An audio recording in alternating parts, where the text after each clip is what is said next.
Why is .gov restricted to only the United States when other countries also have some form of government, sometimes even better in certain ways than the US? It's a fair question.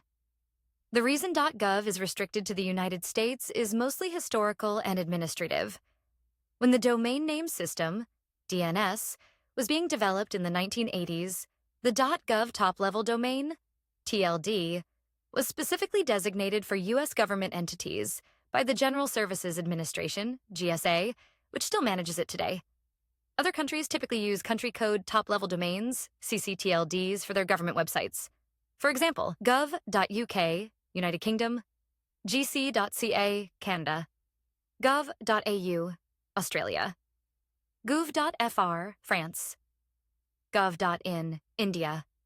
These are just a few examples, but the pattern is that most governments operate within their country's ccTLD instead of a generic one like .gov. Why doesn't the US share .gov? 1. Early Internet development.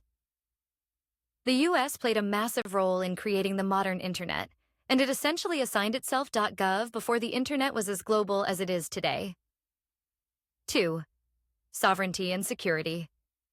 Each government prefers to have its own domain namespace for security and administrative reasons. 3. Decentralization of the Internet. Rather than a single .gov for all governments worldwide, each country controls its own version under its national domain. Is it fair? Not really, but it's more about historical precedent than an active power grab.